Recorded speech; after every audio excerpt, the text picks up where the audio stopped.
Since we now have a full board, I'll bring the Mashpee Board of Health to order. Our public hearing for the draft tobacco regulation doesn't begin until 7:25, so we're just going to take a couple of other items first before we get to that, to give any other folks an opportunity to get here. So we'll go to our old business. First item is a request for a Title V variance for 190 Mashpee Road. Do we have time, and is Matt coming tonight? Matt was coming, but he's not here yet.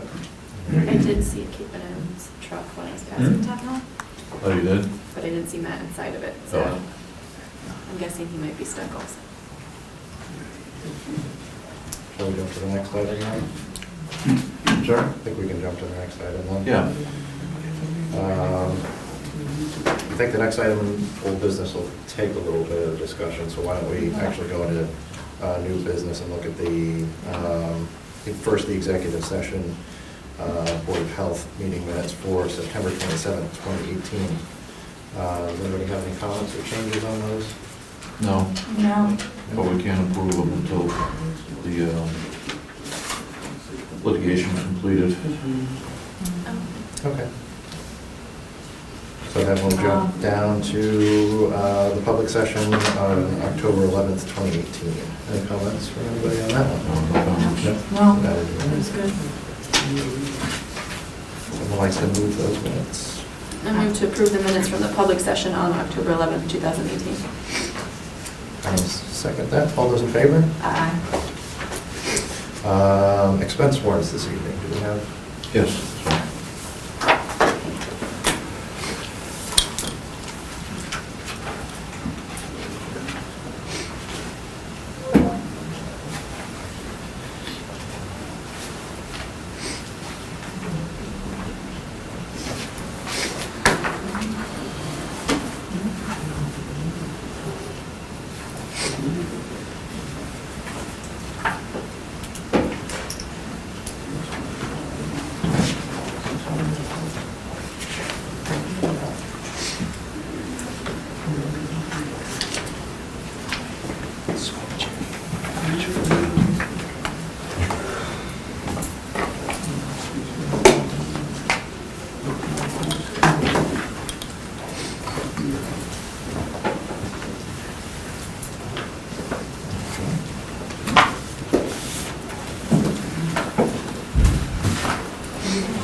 Okay, item number 3, request for a tobacco sales permit for 9 Shellback Way, Colby Enterprises LLC. If you could give us a little background information on that one, Joe.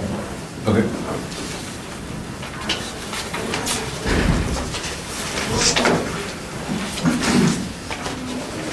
Request for a 2018 tobacco sales permit has been submitted to the Board of Health.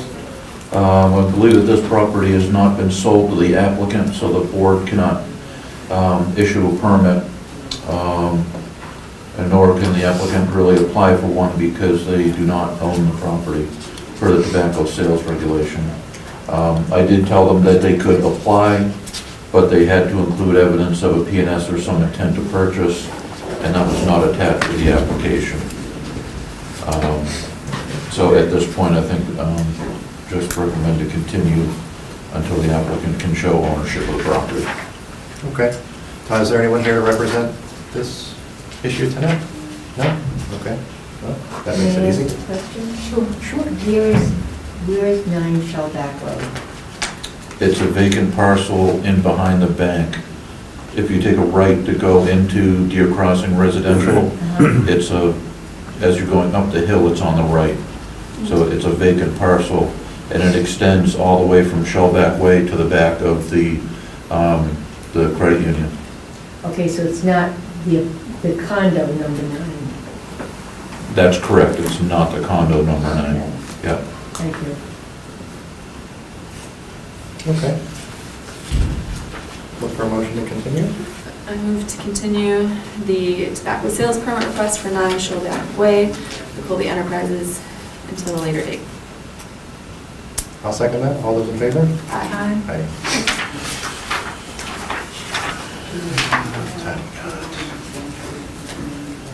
Request for a one-time temporary sale food permit fee for Northern Soul, Sarah Orr.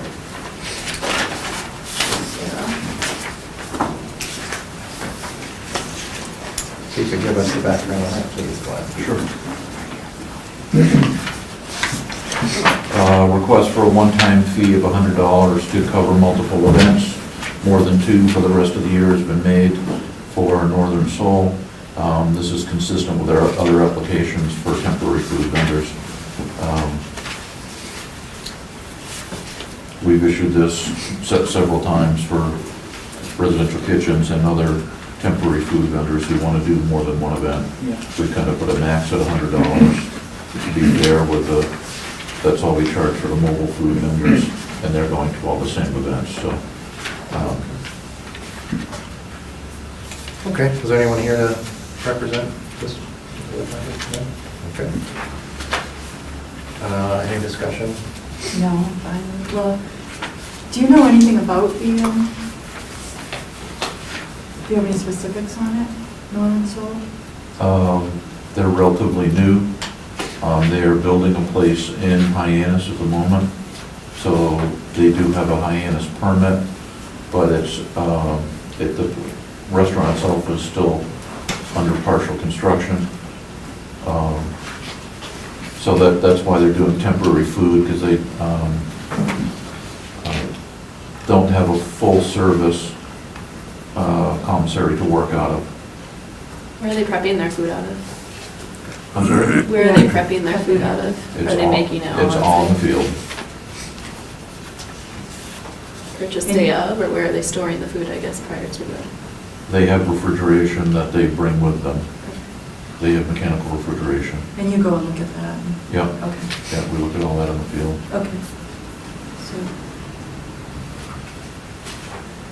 And this is a 3-way sink and a hand wash sink? Yeah. Yeah, they had done 4 of the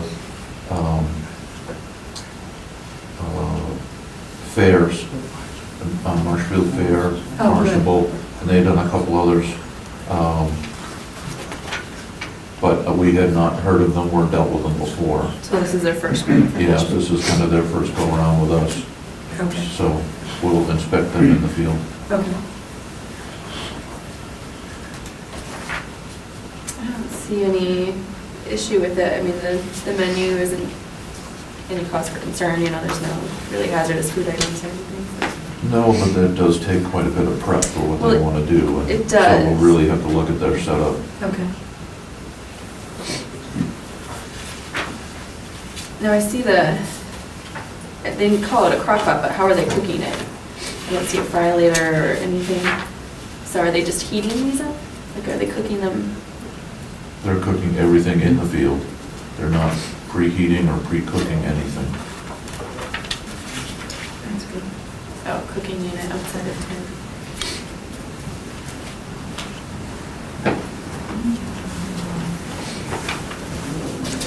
It's in the first packet. So, egg rolls, You're cooking. I don't know, they are prepping at a. They get it using the gourmet brunch Okay. temporarily while they're having their facility built. All right, that does make me feel better then. They do have access to at least a commercial kitchen. Very good. Yep. I move, or did you No, I was going to move to approve. go for it? I move to approve the one-time $100 fee for the remainder of the year for multiple temporary food events for Northern Soul. I second. All those in favor? Aye. All right. Has Matt arrived yet? No. No. Okay.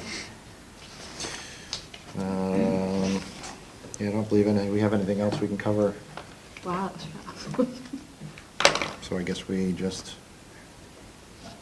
wait a few minutes, and is there anything you wanted to bring up tonight? Yeah, how much time do we have? We've 7 got minutes-ish? 7 minutes, yeah. Well, we have another flu clinic coming up, November 8th. We did 165 people at the Nice. first. Awesome, at the- Yeah, Good numbers. that was good. That was a good solid number for us, for what we've done in the past. We've done up to 190. We could have done probably 10 or 12 more, but the VNA didn't bring enough vaccine.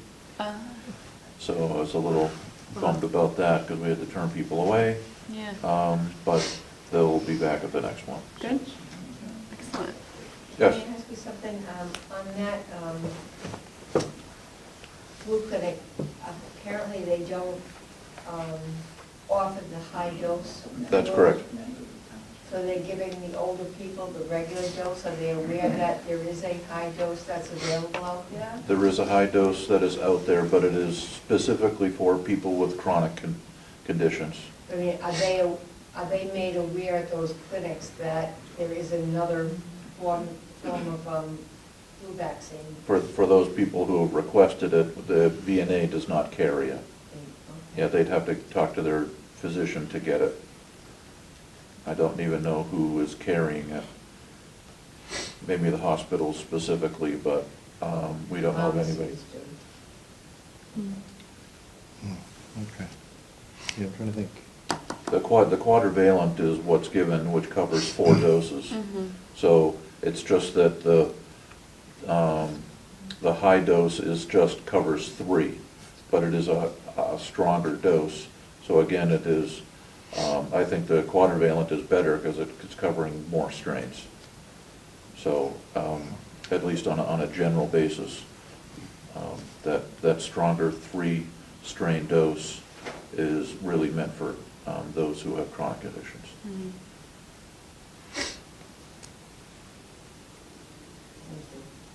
Okay. Well, that's good to hear. And you said it's November 8th. From what 3 time? to 6 p.m. 3 to 6 at p.m.? Christ the King Parish Center. Okay. And anybody can just, Yeah, we Come on typically down, open it or- up to everybody because it's the VNAs. We no longer receive state doses, so, mm, Oh, really? yeah. Mary. Okay. Because the state doses has to be for uninsured people, and we don't have any uninsured people that come. Well, I guess that's a good thing on one hand then. Right.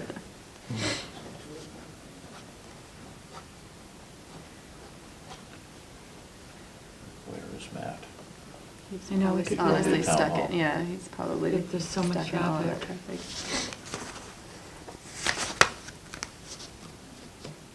Yeah. We only got 4 minutes anyway, we wouldn't be able to cover Yeah. it in that time. Yeah, not that property, no. And Bob That's where we Clark used was to- gonna come too, right? Bob is not here. We used to play corn. Yeah, I thought it was. So he's gonna come. All winter. yeah, it's 7:21 now. We just have to wait until the 7:25 appointment rolls around in case anybody else wanted to come tonight. So give them ample opportunity to view the whole public hearing. 4 minutes. So we just have to wait 4 minutes and twiddle our thumbs. And that's up to speed, sort of where we are with the regulation. It's been a little while since the last time we discussed it. I know there've been some changes at the state level, just so everybody sort of knows what's going on. Okay.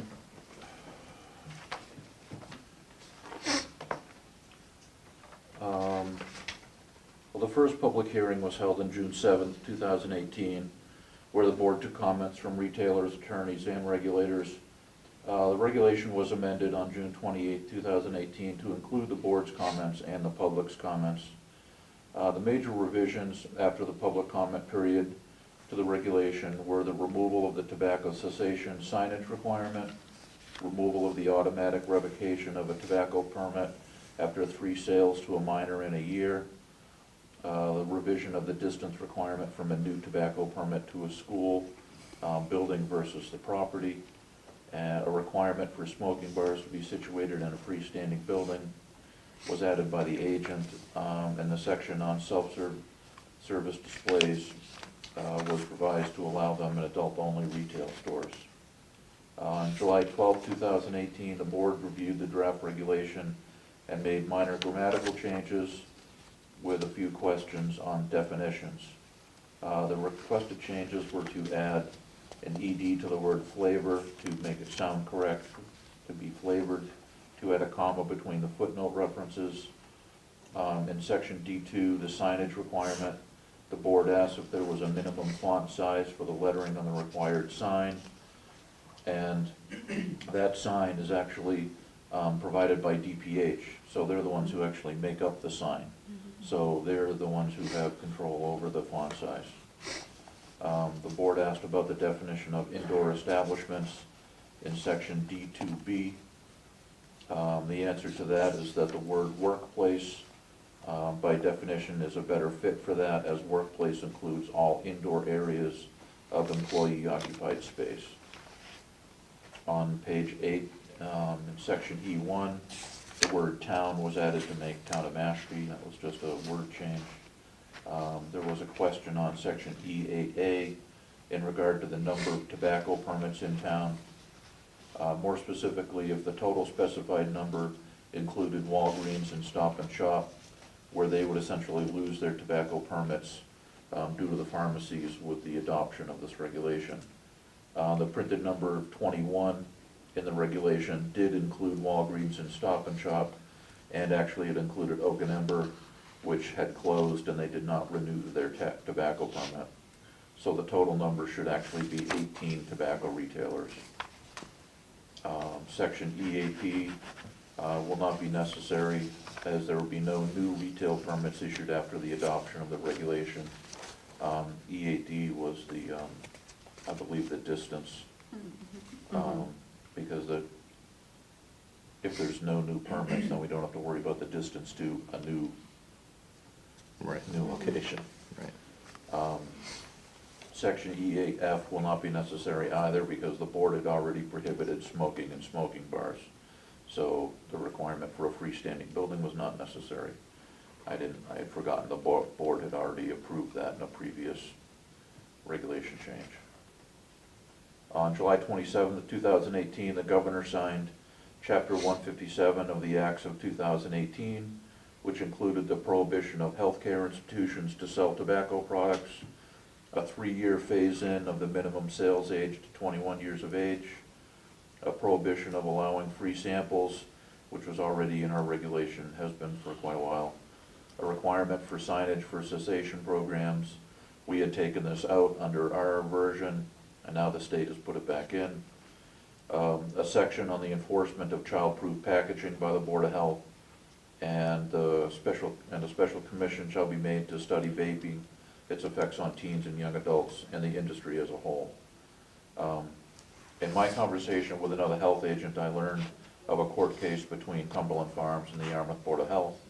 I contacted the Yarmouth Board of Health and spoke to Amy Von Hone, the assistant health agent, as she explained that the court case involved the enforcement of the sale of flavored tobacco.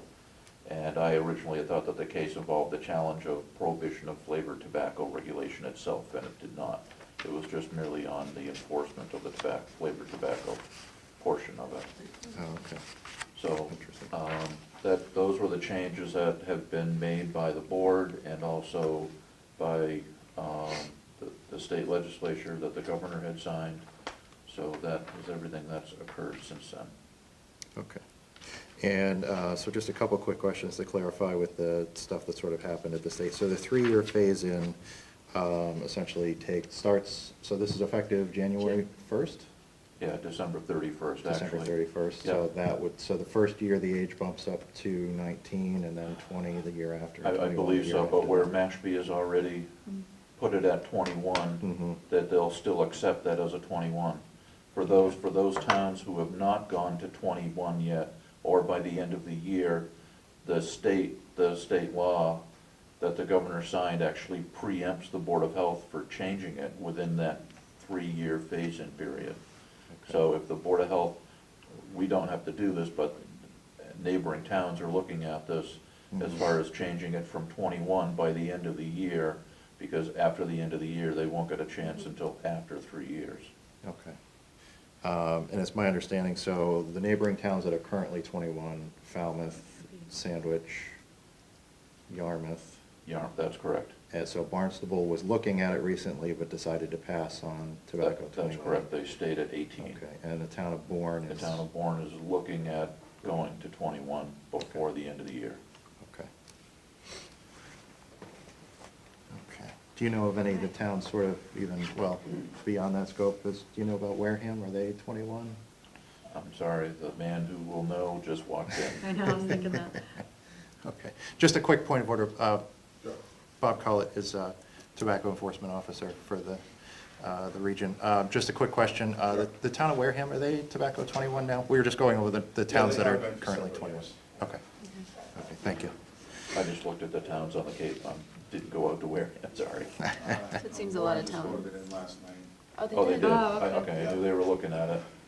Okay. Thank you.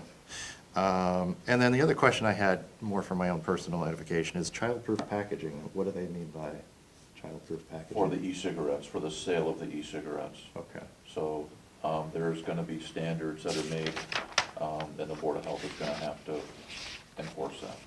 Okay. And we haven't seen those standards yet, but I'm sure we will. Okay. So the state will set some standards. Okay. Does anybody, do you guys have any preliminary questions before we open this? Sort of public No, I comment? read over everything a lot. Okay.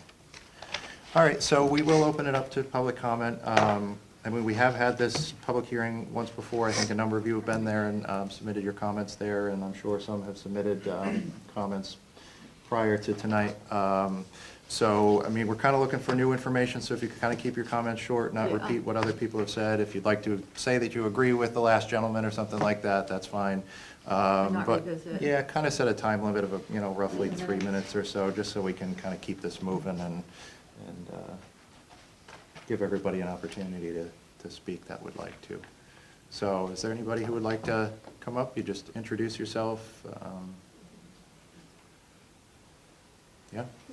You want me to come up? Oh, yeah, if you could. Oh, mic. And I think we have a microphone for you.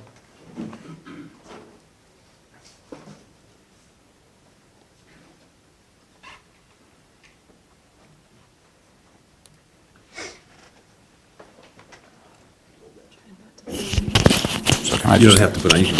Okay. All right, high tech. May I sit? Yes, absolutely. Thank you for being here. You're welcome, good afternoon, I've been before. My name is Dennis Lane, I am the Executive Director of the Coalition for Responsible Retailing. We are a trade organization that represents retailers around the Commonwealth of Massachusetts. I myself am a retailer in Massachusetts with 44 years' experience. In that 44 years, about 30,000 people a month come through my store. In 44 years, we've had one violation and one warning, and the violation was a new hire, someone who was training. The point I'm trying to make is that the compliance rate here in Mashpee, according to the FDA stings, I don't know what your local sting numbers are, your local enforcement numbers are, but according to the federal government, you're in excess of 91%, which is a really good compliance rate. The point I'm trying to make is that retailers do not sell to minors. We lose our credibility, we lose our standing in the community, we lose customers, we get fined, and we ultimately could lose our tobacco permit and not be able to pay our bills.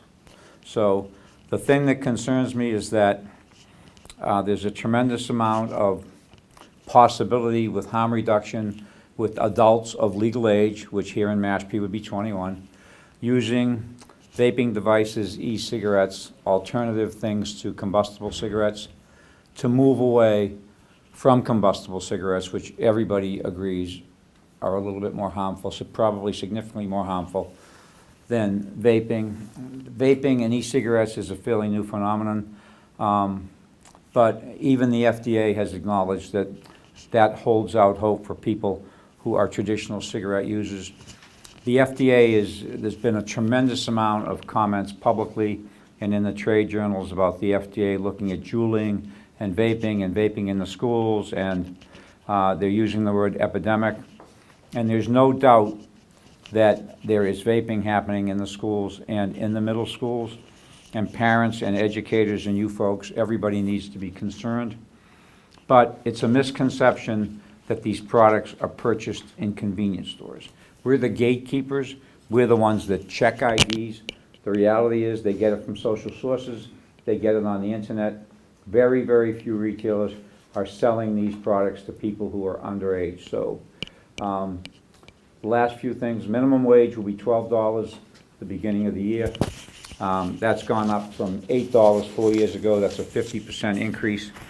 Every retailer in this room, and I'm proud of every retailer who's come here tonight, every retailer in this room hires from this community. They hire people who live in their neighborhoods. They hire people that live in this town. This is a seasonal town, very much so.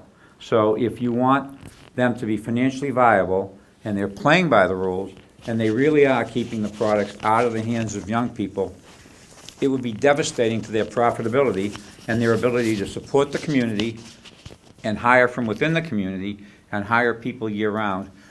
Flavored tobacco is like flavored alcohol is huge. You walk into any liquor or package store, there's a rack at the front register full of 99-cent nips. There is pineapple, there's grape, there's vodka, there's birthday cake vodka. The exact same phenomenon is happening with tobacco. There is a rumor that flavored tobacco was invented to entice children. According to the Massachusetts Board of Health, 34% of young people underage in Massachusetts have tried alcohol. But we come to these meetings and nobody is talking about banning flavored alcohol. The reality is, if your retailers do their job and they ID and only sell to people who are of the age of 21, which is the legal age here in this community, I think it would do more harm than good. And where young people are not getting them from the retailers, preventing retailers from selling flavored tobacco products does not solve the problem, because they're getting them from social sources and on the internet, and I'll be glad to answer any questions.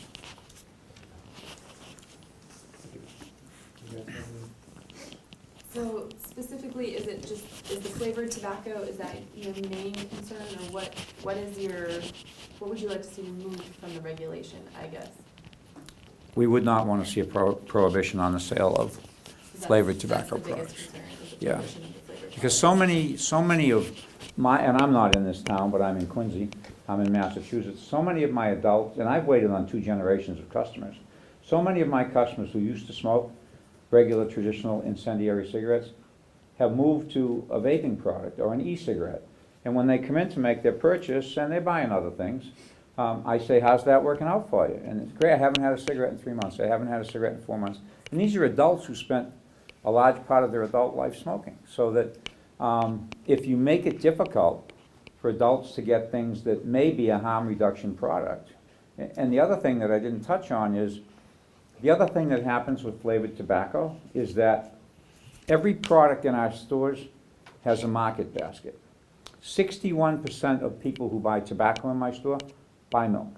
That's right from my backroom computer. That's real hard data. So someone who's coming in to buy a grape cigar, an adult, or a vaping product, maybe buying a cup of coffee, maybe buying a lottery ticket, maybe buying a gallon of milk, maybe buying the Boston Globe. And it's those dollars that we generate, that market basket is how we pay our bills, it's how we pay our health. So it's not just taking the flavored tobacco out, it's that waterfall effect of everything else you lose with that flavored tobacco. And once again, if we're doing our job and we're selling only to adults, and we're doing our due diligence and checking IDs, we've seized 21 fake IDs in the past 3 weeks at my store. We're very, very, very, very in tune with making sure that young people don't. The kids that were catching the school bus in my store in the 70s and 80s are coming in with their kids now. And my biggest nightmare is that myself or my staff inadvertently sells to a minor. That's not why we're here. We're here to protect our business, grow our business, and hire from within the communities where we work. Bob, do you have the numbers on here about how many minors, sales to minors that occurred in Mashpee in the last year? I don't have the hard numbers, but we know that the board has had to suspend a permit for 30 days within the past 2 or 3 years for multiple illegal sales. We usually do get 1 or 2 each time we go out. Well, there have been times when you don't get any. Nobody's perfect. Of course, the goal is to not get any, you know, that's what makes us happy. But no, there have been recurring problems here in town, as you're well aware. But I think in the majority, your folks are doing a pretty good job. And relative to the flavored products, if I may, it's right in the internal documents of the tobacco industry that they developed these products starting back in the 70s to specifically target kids, which they call replacement smokers. They know that they have to depend on kids, and they spend about 95% of their billions of advertising dollars directed straight at 14-year-olds, knowing that that's a very vulnerable age where kids are making up their minds about who they're going to be in high school. So they're very impressionable, as you know, at that age, and this is where they spend all their dollars. So, and just one more comment, if I may. If flavors are banned or restricted here in Mashpee and surrounding towns don't have, Hyannis recently, I was at the hearing in Hyannis, and Hyannis chose to support the retailers, support the community. Certainly not at the expense of the young people. They expect the retailers to protect the young people. But I think part of the concern in Hyannis was, are the Hyannis retailers going to lose out because people are going to go shop in the surrounding towns? So if flavors are restricted in this town and folks can just go to Hyannis, not only does the retailer here in this town lose the sale of the tobacco because people are going to Hyannis, you're losing the sale of everything else that comes with that tobacco. So it's devastating to the retailers. And I fully understand the intent is to protect young people. And we hold that same intent to very high standards. But you're literally going to have an awful lot of folks who want that product and don't want to go looking for it, and they know they can get it at any general store, convenience store, gas station in Hyannis. They're going to go to Hyannis. And Hyannis had a couple of very in-depth workshops and took a good hard look at this and had many, many points. And Hyannis made the decision that, I don't want to speak for the town of Hyannis, but I was there, that the retailers in Hyannis were doing a really good job of protecting the young people. And at that point in time, they could be trusted to continue. Okay. You represent a lot of the folks in the room, so that's why I kind of let my 3 minutes go. Thank you. I also wanted to note for the record too that Mr. Lane also submitted written comments through email, which I did forward to the board, which the board has reviewed. Thank you so much.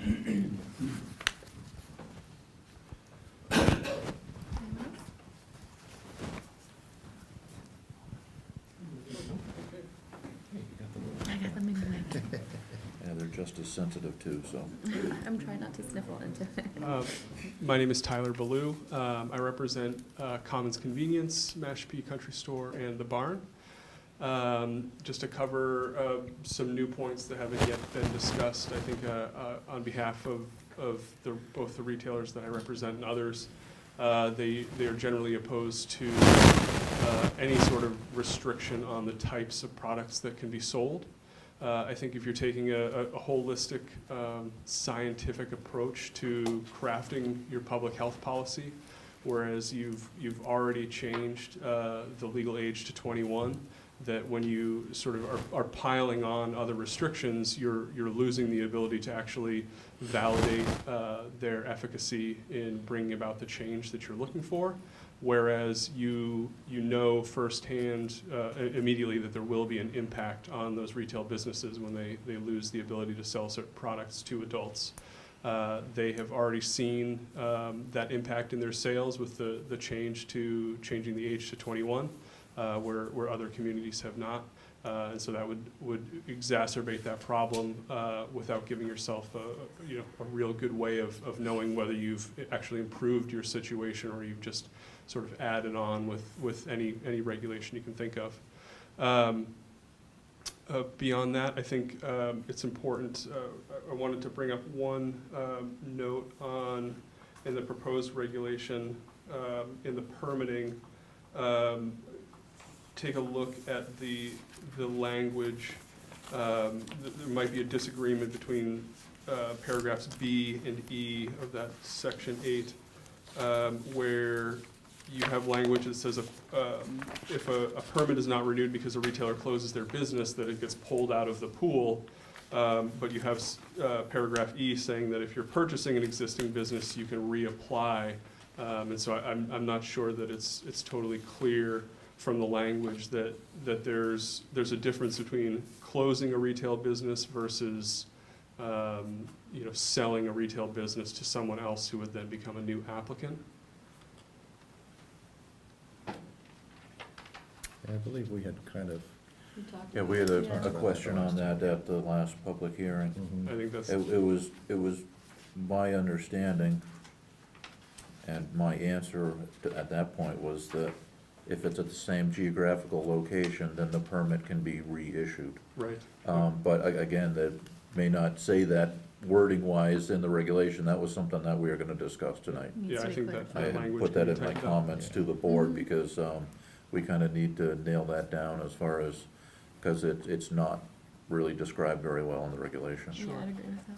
Yeah, and so I think the ultimate point to consider is in making your decision on regulating these sales is to make sure you're considering the known and inevitable effect on local businesses by removing their ability to sell certain products to adults, and whether or not that is actually leading you towards achieving your goal of reducing teen and young adult tobacco use. Thank you. Thank you.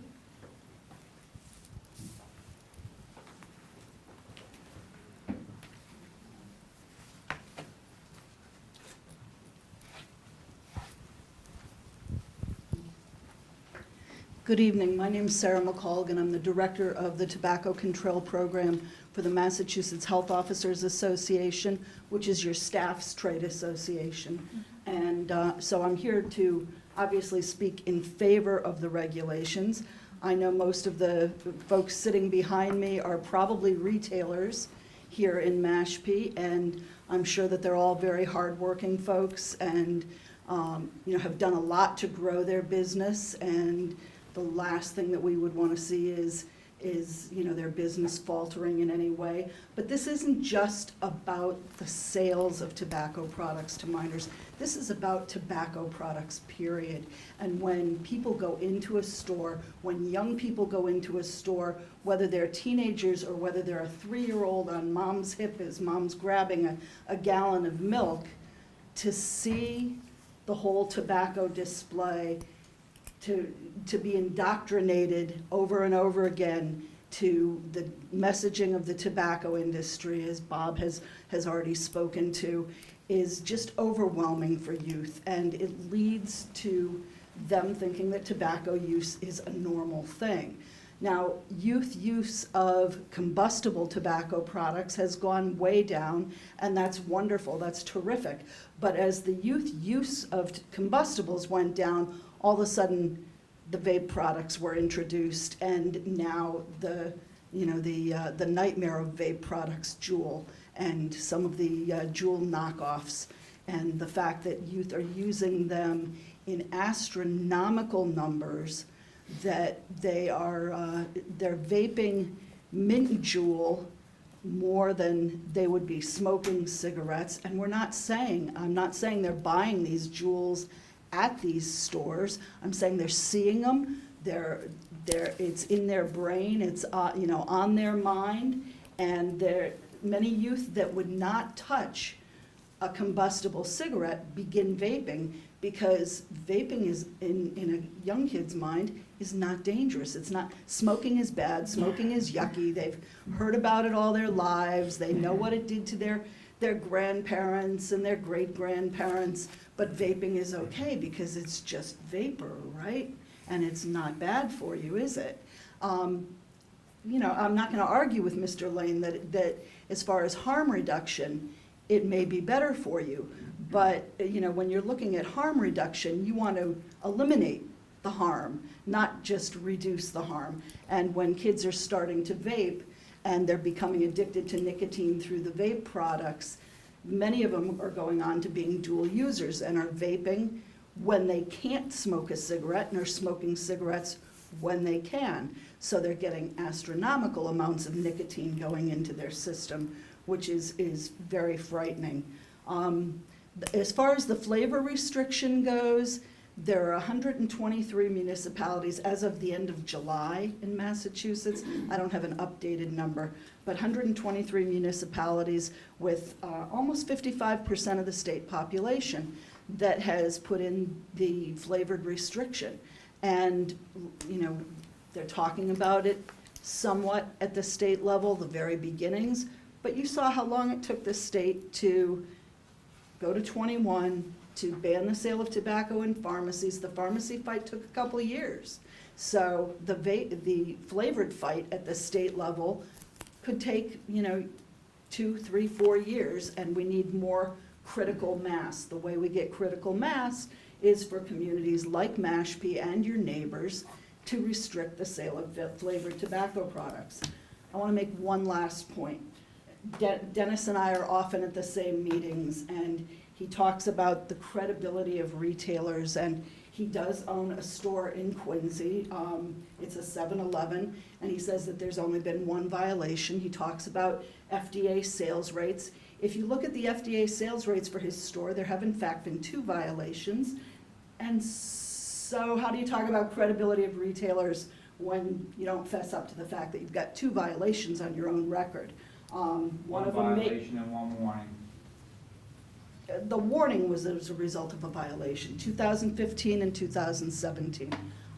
So again, my main point is that this isn't about sales to minors. You handle sales to minors when Bob does compliance checks and you have permit hearings and everything. This is about the normalization or the renormalization of tobacco products, nicotine delivery products, and how frightening that is for another generation in this country to become addicted to nicotine. Thank you for your time. Thank you.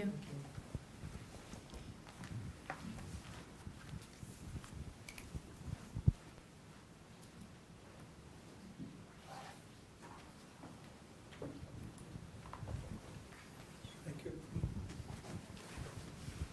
My name is Saeed Chaudhry. I'm the owner of Commons Convenience, as you heard from. I agree with Mr. Mann and town of Barnstable. They did not pass the flavored cigars, and we are right on the border, like the barn, right on the border of Mashpee and Katuet. From his store, only 50 yards, there is a Sunoco station. He is in Hyannis, Katuet. So if we pass here, you guys, I hope you don't, the ban the flavored cigarette, people gonna go to Katuet, Hyannis, all those areas. You lose a lot of business. So we request, please do not ban those. Let us please stay in the business. Otherwise we lose not only flavored cigar, milk, other stuff. They will go over there when they go buy cigar. Thank you very much. Thank you.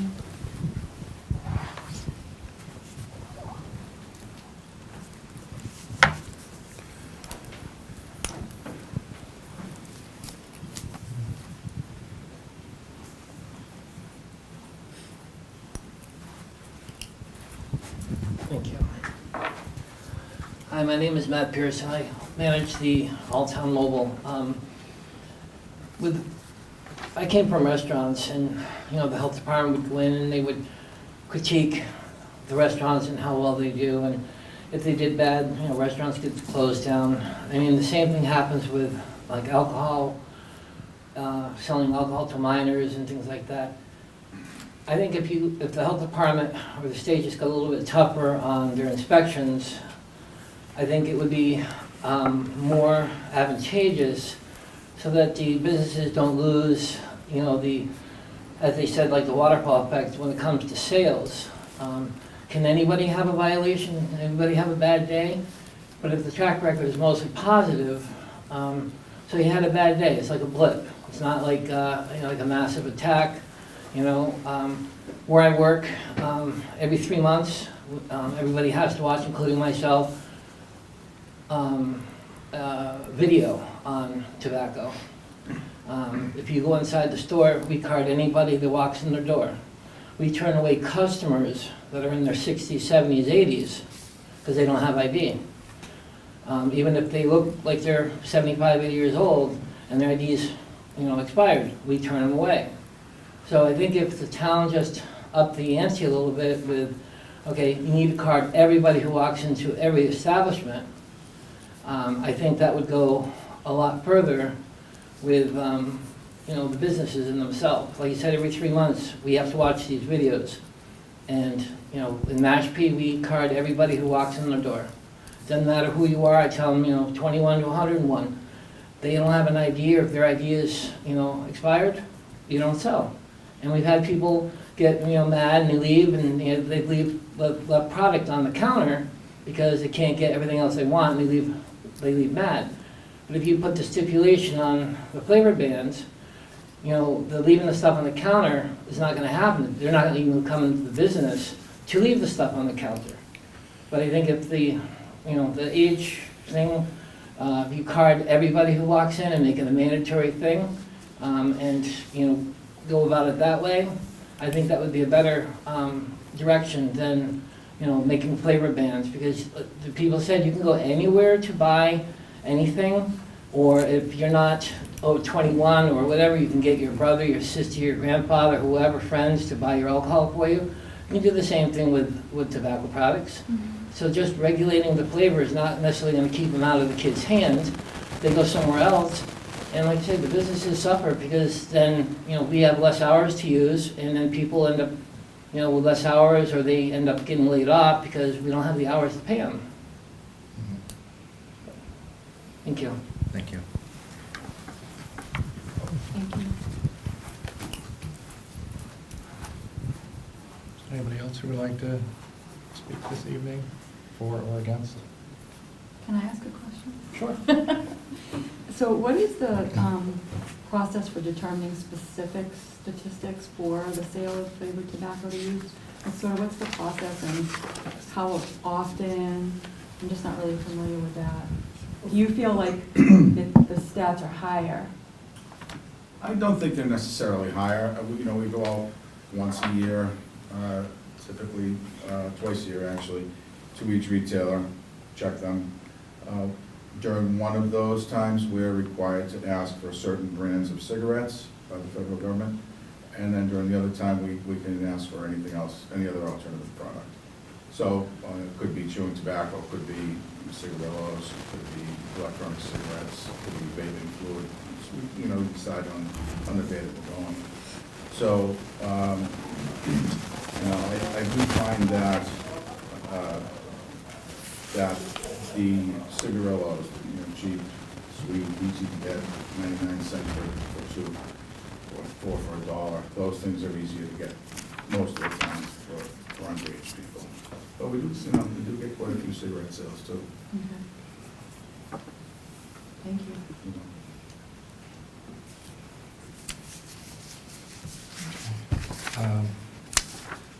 We have our head nurse for our schools here tonight. Would you be willing to speak just a little bit on sort of what you see in our high school and in the middle schools? Thank you. Thank you for coming tonight. Oh, take the mic.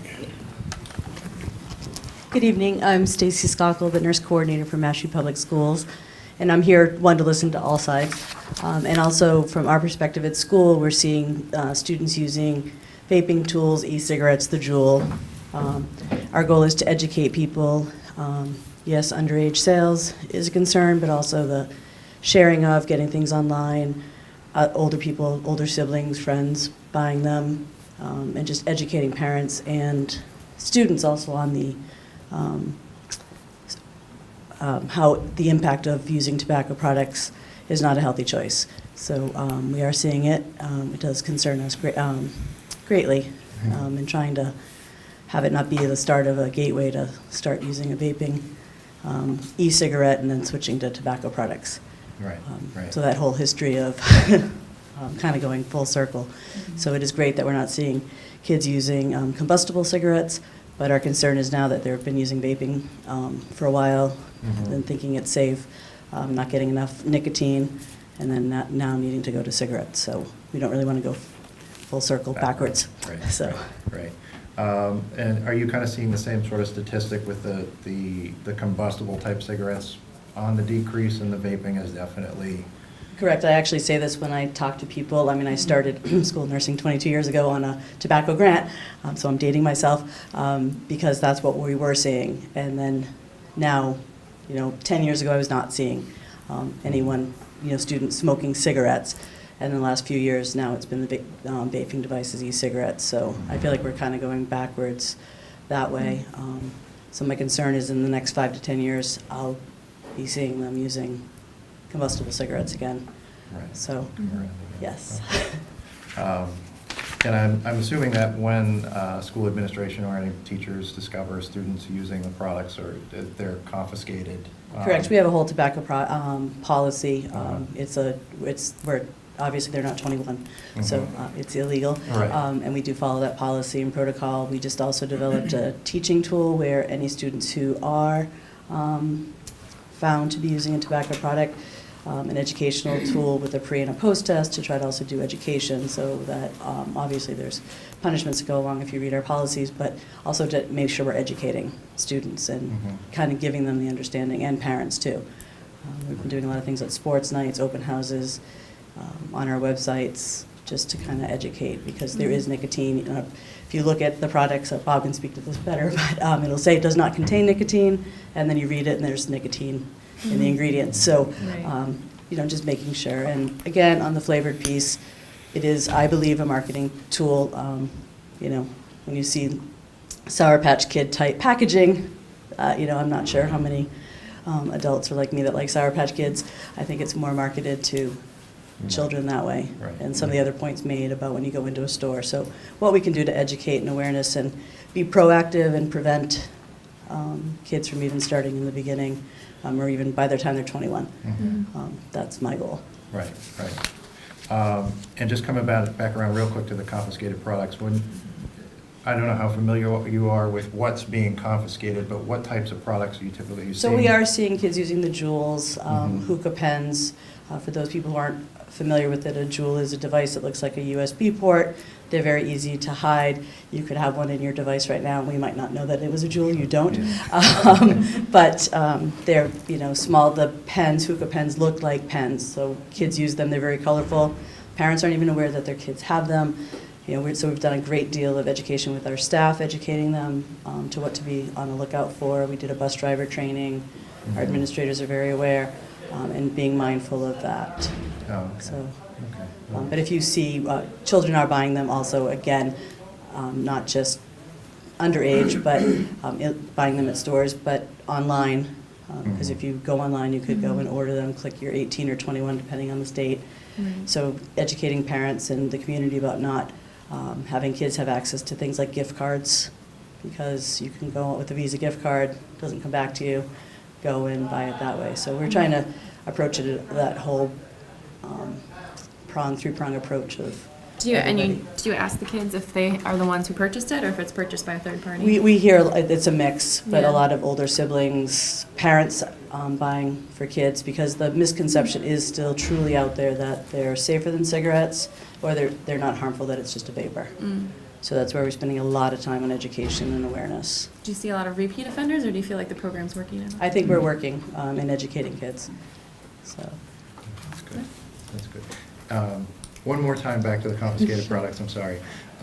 So do you see a majority of flavored type products versus unflavored? everything's been flavored. I mean, the Everything's been Juuls, flavored. it's all flavored. Everything is flavored for e-cigarettes there. That's definitely what they're after. It's flavored. Okay. You guys have any other questions? No? No? Thank you very much. Thank you Thank so you. much.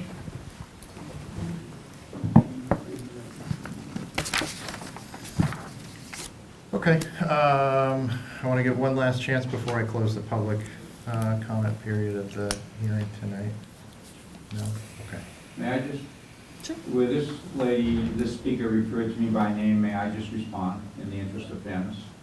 In the interest of fairness, please. Yeah, so, would you like me to come up front? Yes, please, if you would.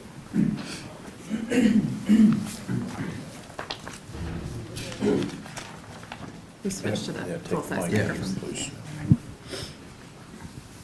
So I'd just like to say, that I've been doing this all my life, and I'm proud of my reputation. And I really don't appreciate being attacked and having my credibility challenged because, according to the FDA, I've had one violation and I've had one warning, and I was transparent enough to mention that to this board.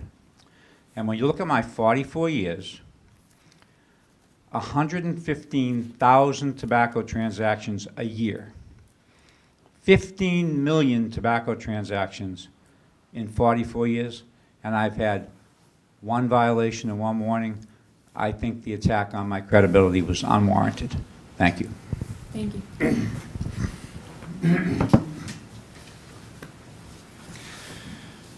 Okay, so I'll now close the public comment portion of this meeting. I don't feel particularly like we're looking at a vote quite this evening. Not this evening. I think there's some tweaking. Some things we're probably going to want to take a look at here. Do we want to have any sort of discussion on this before we move on? You want me to come up with some wording on that transfer? Yes, Definitely that on the definitely on, needs to be so we can switched. clarify that? Yeah, I don't think there was a whole lot of comment this evening on specific parts of the regulation, besides Other than that, the yeah. opposition to the flavored piece. I mean, some of the other changes, you know, that we're looking at, like I said, banning the pharmacies has already sort of been taken care of. Distance from the schools, number of Yep, done. and number of permits. Before you actually close the Mhm. public hearing, I just want to say that we did hear from two other written comments. One was Jonathan Scher, Executive Director of New England Convenience Store and Energy Marketers Association, has written a letter which I did forward to the board. And also, there was a letter from Wendy Northcross, who is the Chief Executive Officer of the Cape Cod Chamber of Commerce. And I can enter these into the record. The board has seen them. They both spoke to several of the comments that were made about the retailers and the potential loss of business. So I just want to make it aware for the record that these will be entered into the record, and that the board has reviewed them. Okay. I think I just have one comment to make. I definitely respect everyone's opinion, and thank you very much for coming out this evening and sharing your views. We certainly are not looking to, punish any retailers or hurt anyone's business. That's certainly not the root of this regulation. It is in the interest of public health and, increasing the public health of our community. I know the comment was made about comparing flavored alcohol to flavored tobacco. My main comment to that would be, I can see the comparison, however, I don't know about anyone else here, I'm not seeing flavored nips being drunk in schools, but it seems like flavored tobacco is being used regularly, so I don't know that that's necessarily a comparison that goes across the board. That's just the one comment I have after this. And alcohol doesn't have the same addictive properties as nicotine, so it's... Right, yeah, not in the it's a little bit same. So, I don't know that that's necessarily an argument that can be made, but I do thank you very much for all of your comments, and we'll certainly take them all into consideration. I'd like to ask Bob sort of one more question. Sure. In the towns that have sort of taken a pass on the flavored tobacco sort of regulations, have they put into place anything sort of as I don't want to call it a stopgap, but, as a sort of an alternative to it, or, like when we look at Title V stuff, we put something closer to a wetland, we might ask, give us, an IA system or something like that, No, they either address it or they don't. They leave it alone or just take the actions recommended. No middle ground. Yeah. There's no real, okay, okay, thank you. Yeah, and also, Mr. Chair, if you might want to take a look at your proposed implementation date on that. Okay. You would want to back that up prior to December 30th. Yes, I did see that in your email. Because Okay. otherwise it will invalidate the regulations. There's preemptive language in the state law that it states that you know, towns, individual municipalities would not be able to advance their legal purchasing age to 21 as of the date that that law becomes effective, December 31st. So we recommend, for instance, born in Plymouth are going on December 28th. You might want, that's a Friday, you might want to choose that. Okay. Okay, thank you. Okay. Anything else this evening to discuss? I have a lot in my mind. Certainly a lot to go over. But no, I think yeah. we've already addressed everything. Yeah, You have I- a it's- question? Couple quick questions. One, you guys for the vote, when might we expect that? And then two, the voting, when might that take effect? And will you send out an ample notice so we have time to take anything off our shelves that we're not allowed to sell? You give us ample time to make that happen? I'll defer to Glenn for both of those questions, if you don't mind.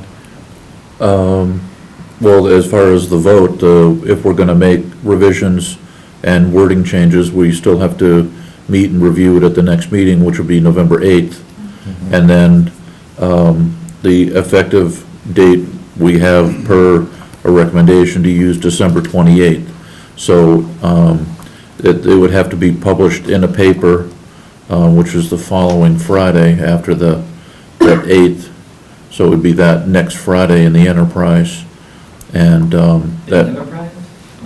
it would be that following Friday, that it has to be published for it to be effective, but the effective date the board was going to set is December 28th. So, and we would certainly send another notice out to all the retailers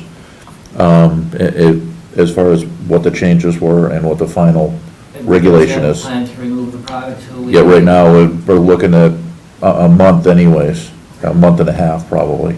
Yes, 1 second. Is the town already decided to ban? I'm sorry? Town already decided to ban? No. No, we haven't Right. voted on this No. yet. This hasn't been voted on yet. So who gonna vote? This group, Right, we will be voting on it's it. within the board's purview to be able to pass regulation with respect to tobacco control. Lot of people talking about regulation. If you could just, Yeah. yeah, please, Thank you. just for the record, so we know who you are. I decided too late to speak about. No, it's all right. And just keep it kind of to a question more than, because I did close the public comment Yeah, part, so, I take few minutes. thank you. It's a school nurse say about tobacco, jewel and a lot of other product. She talking about only flavor. That's not only flavor matter. One guy said this, all I comments here from outside, not town people. Only one person represent only couple store. But when is a town decide to do ban, not decide yet, right? Correct. Same there, everybody say this, is a decorative product to appeal young kids, not that. When we town pass that's recreational use of marijuana, right? What happened on that? That's not dangerous than this?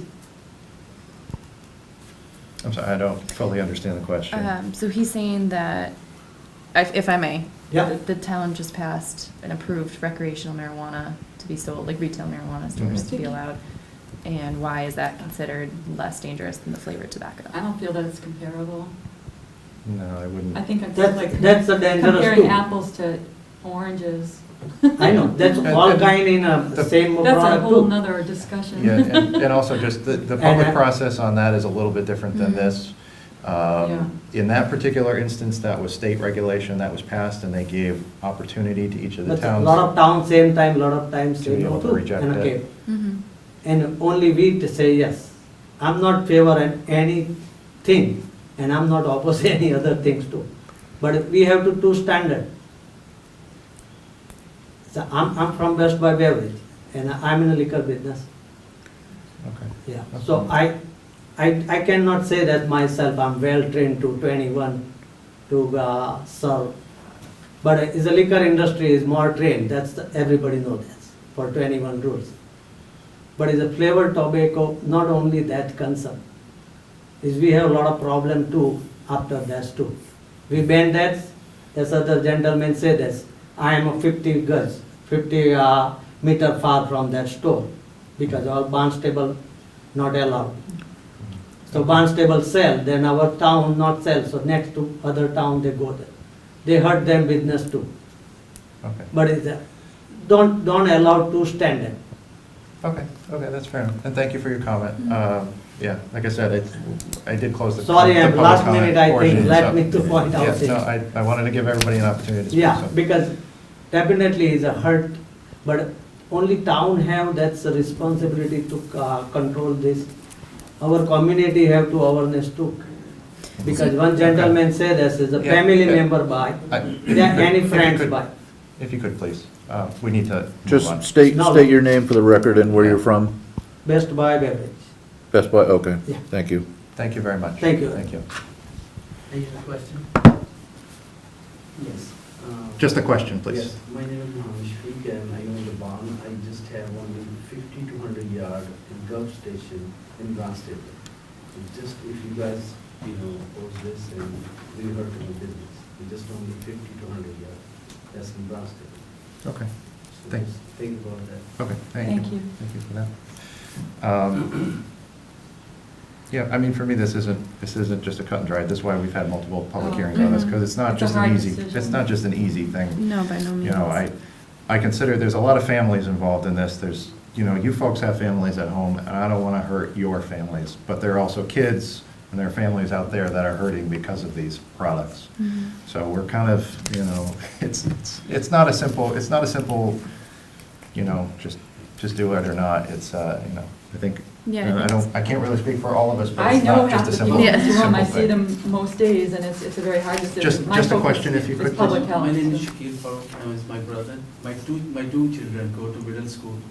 I'm more worried about 22 years I'm working in the Mashpee. If they go to the store, they can tell me, your boy coming. If they buy online, who's responsible for that? So they buy the product from the online. Right. If they Right. come to the store, Mhm. they can tell that, your boy come in and buy this stuff. Yeah, It's a huge concern for everyone that Yeah, there's definitely. such unregulated Store people, access they to check it. the IDs,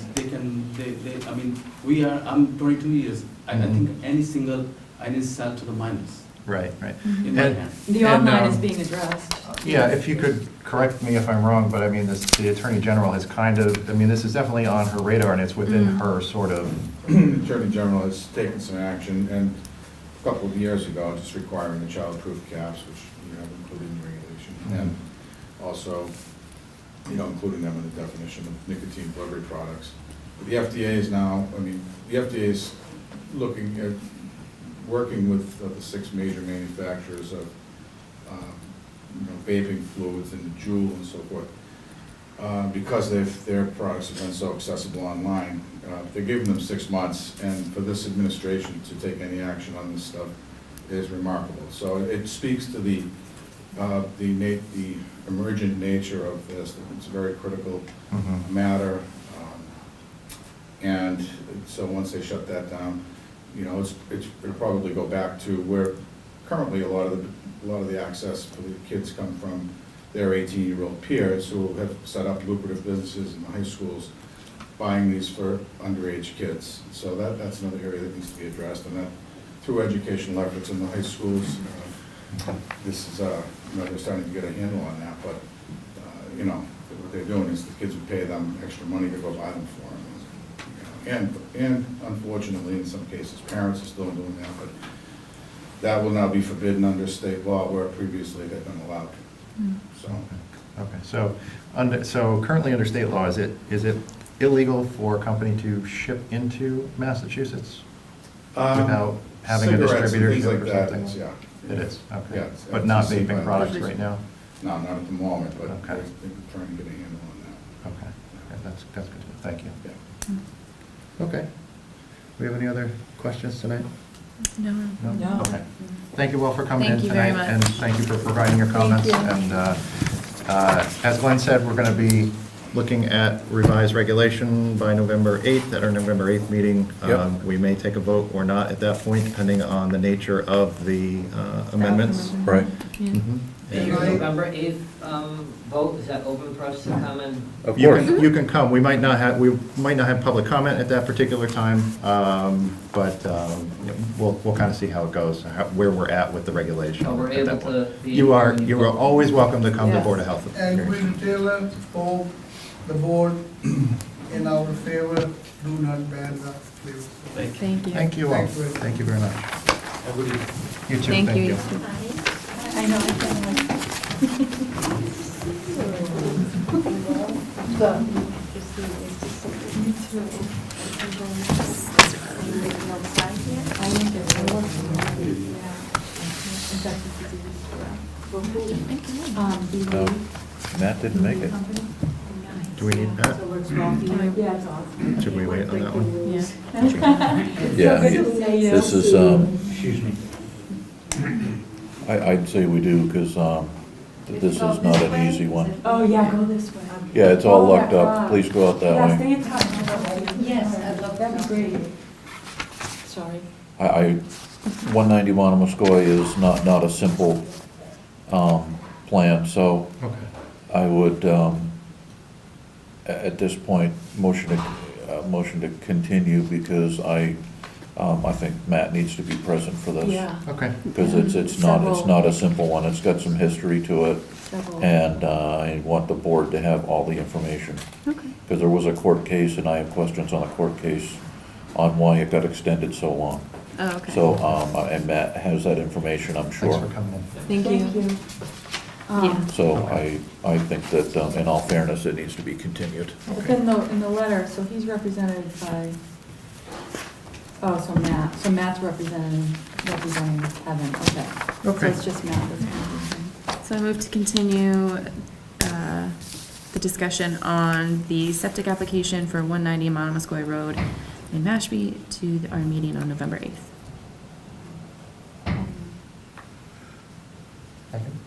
I second that. Thank you. All those in favor? Aye. Okay.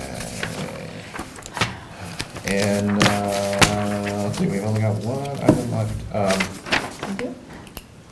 I suppose I probably should have addressed the 7 o'clock meeting being, did we address that? We didn't. They're not, because, yeah, they're. Yeah, I They guess- they had requested a Not- reschedule, so I don't think that's anything that had to be voted on there, because the board was not gonna take any vote Yeah. we're based just- upon their information. Okay. So that didn't need a motion. It was just merely for information purposes. Okay, So, well, that's just reschedule. reschedule. Yeah, they had a family emergency, so they had to cancel. Okay. And they were happy to meet at any point. Great. And that would, we typically do that on a night when we're on. Televised, that's correct. And that was part of the reason why I had these folks here for the televised this. But I'm glad the public hearing was televised also. Yeah. Okay, great. So that just leaves a discussion of the draft rental property regulation. Yeah. The first public hearing was held on April 5th, 2018, where homeowners, realtors, and property managers voiced their opinion. No new discussions or revisions have been made by the board. It was learned that the state was in the process of promulgating laws for the licensing and taxation of short-term rentals. The bill is known as Bill 4841, was sent to the governor for signature, but the governor did not sign it and sent it back to the legislature with comments. The governor requested that rentals of 14 days or less per year be exempt from the bill, and that addresses be left out of the state registry to protect privacy. And occupancies greater than 90 days would not apply to the law. So it's really from, if you rent more than 14 days for the year, and occupancies that are up to 90 days. Okay. I was just looking up to see if there was any movement on that. I checked on the internet, I didn't see anything new on it, Oh, okay. but, So, I have been kind of looking at other housing regulations and the way that some towns are doing it. And have you looked at Boston's housing inspection program at all? no.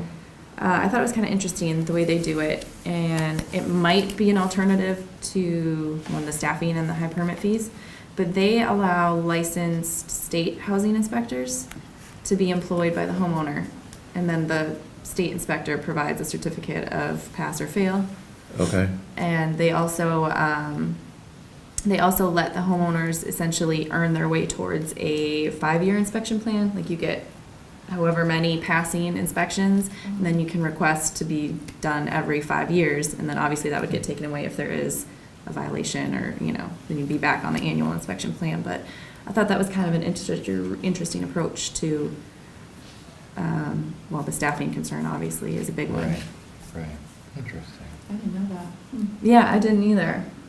They just enacted it this previous summer, or they just voted it, and I think January 1st is when it all takes effect. Well, that's how they handle mass rental voucher program. Exactly, it seems like they borrowed Because a lot. if there is a voucher program where, for low income, if a homeowner wants to rent that out to somebody who meets the MRVP program, they have to have a sanitary code inspector come in and do a full Chapter 2 housing sanitary code inspection, and then the inspector issues a copy of the form with no violations or violations, and then the town at that point can issue time to correct. And they won't, the MRVP certificate or voucher won't be issued until the property or the dwelling meets the sanitary code. So a similar process is followed for that. So I suppose that's something that we could look at. I just thought it was kind of interesting. Are there enough inspectors to go around to have possibly 545 properties in town to be done? So it looked like, at least again, as far as what Boston did, was they allowed state certified inspectors, CHOs, and RSs, and they had a list on their Okay. site. So it didn't look like it was a blanket approval, like they didn't have, you know, any state RS or Yeah. anything. They did have a list, so I don't know if it's just I licensed actually inspectors got who a actually letter- came to Boston. I got a letter Yeah. for that to help them out, actually. Yeah, This so. was a couple of years ago, but they were looking for, how long has that program been in place, you know? Since July of this year. So, but sounds like they were maybe working on it for a while. They Yeah. were, because I remember getting a letter Mhm. basically asking me to sign up if I wanted to do it. Mhm. And that was through Boston Yeah, Housing. so it sounds like maybe they have the Yeah. inspectors register or something, but I just thought it was kind of interesting approach to it.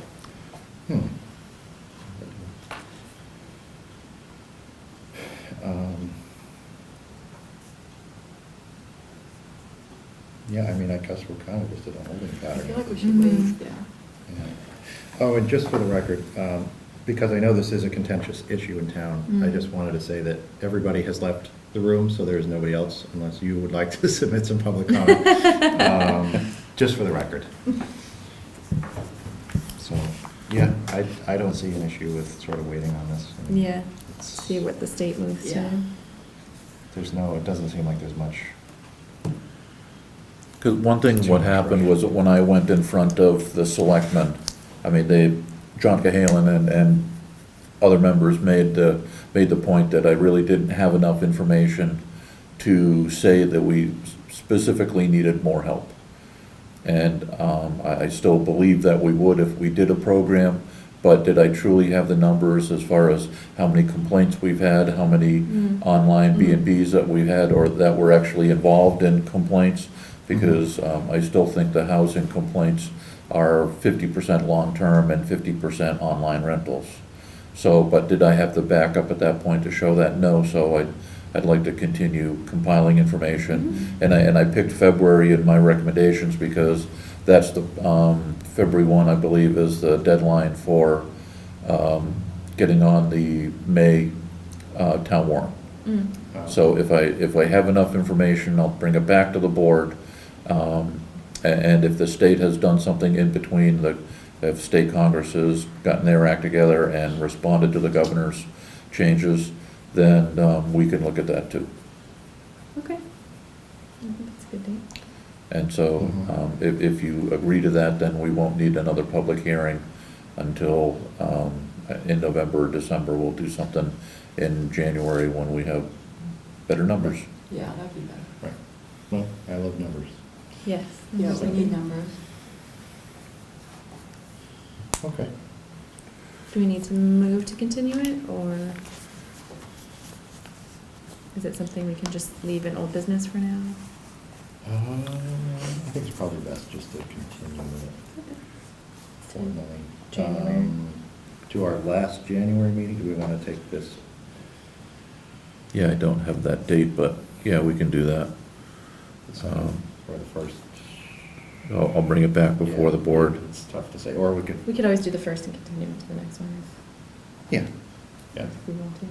All right, so I move to continue the discussion of the draft rental property regulation to the board's first meeting in January of 2018. I second 2019. that. 19. All those in favor? Aye. Aye. Very good. Excellent. Given that that is everything on our agenda, I would entertain a motion to adjourn. I move to adjourn. I will second that motion. All those in favor? Aye. Aye. And that's yours.